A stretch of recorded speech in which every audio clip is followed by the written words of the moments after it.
Hey there, welcome back to the channel. It's TheSketchMonkey here, and in this video we're gonna have a look at a cross-eyed little dude, and that would be the Saturn SL1. I'm gonna talk to you about the background of the car, show you all the models throughout the years, and also of course take a 1996 model, redesign it, modernize it into a 2020 version of the SL1.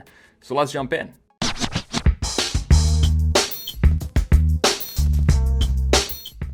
So the Saturn S series was a family of compact cars from the Saturn automobile company by General Motors. Saturn pioneered the brand-wide no-haggle sales technique. The automobile platform, the Z-body, was developed entirely in-house and had very little in common with the rest of the General Motors lineup. It implemented a space frame design, which had been used on some Pontiac during the 1980s.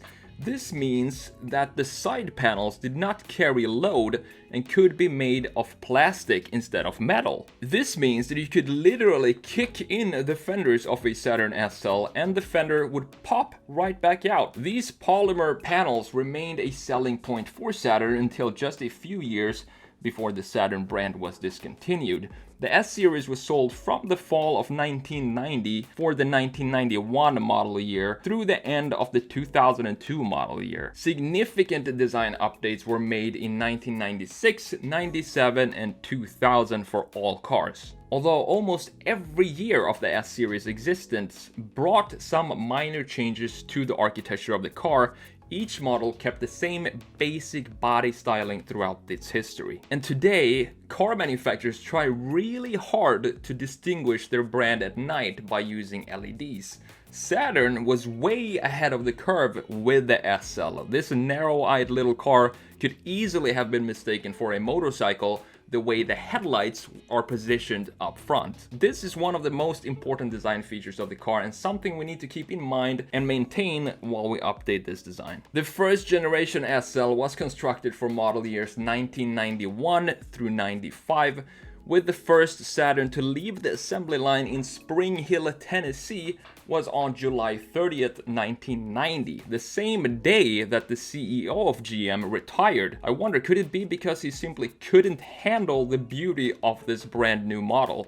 I guess we'll never know. The first SL was maroon with a tan interior.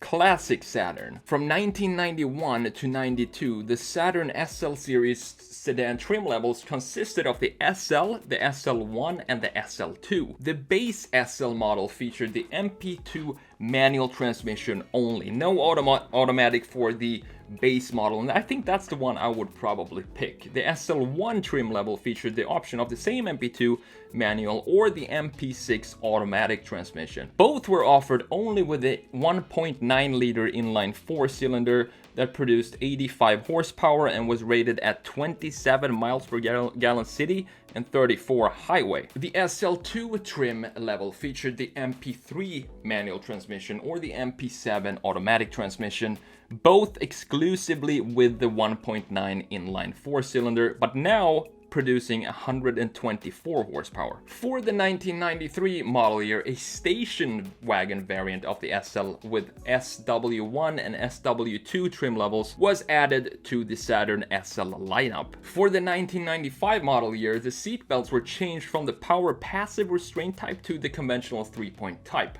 The interior of the vehicle was redesigned with a new dashboard and the addition of a front passenger airbag. The center console was updated as well, adding previously absent cup holders, which is very, very important. Also, for 1995, the engine was updated to create the 100 horsepower L24 engine. The S-Series also had a 12.8 gallons or 48 liters fuel tank, which means that both the SL and the station wagon models had both gotten around 384 miles or 618 kilometers on a single tank, based on an average of 32 miles per gallon. Not bad. Owners of the SL1 model would report real-world fuel mileage of about 38 to 41 miles per gallon on the highway with the manual transmission. This makes the station wagon a perfect highway cruiser, and now I kinda want one. The second generation SL sedan and the SW, the station wagons, were made from 96 to 99. They had both featured a completely redesigned exterior. The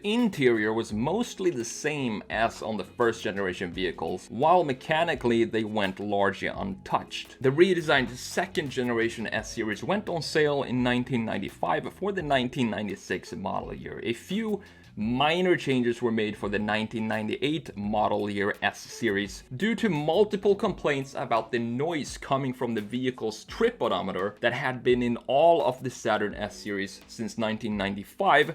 Saturn replaced it with a new type of trip odometer in an effort to correct this massive problem. For the 1998 model year, a new cluster with a digital trip odometer had been introduced. Rear disc brakes were no longer available as an option on the S-Series due to high costs for them, as well as very little improvement in braking performance over the conventional drum brakes. Beginning with all the Saturn S-Series vehicles that were made in late 1999, sometimes referred to as the 1999.5 models, they all received improvements to the engines, and these changes included revised pistons, new connecting rods, and new crankshaft counterweight in the engine as well.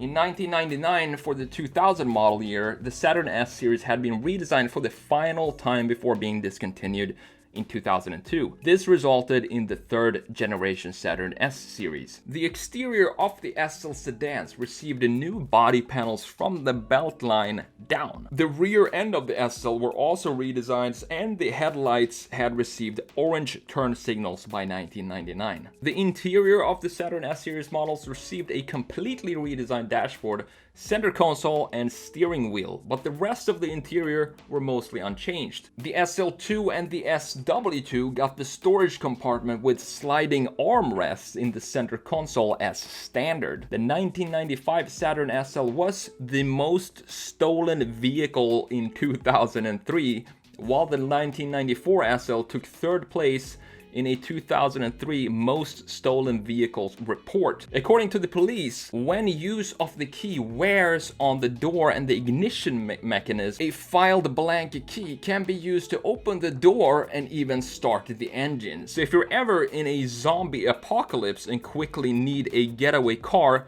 make sure it's a 1995 Saturn SL. So now let's talk about the redesign slash modernization of the Saturn SL here. What are my thoughts behind this design? There are two main design features that makes the SL stand out.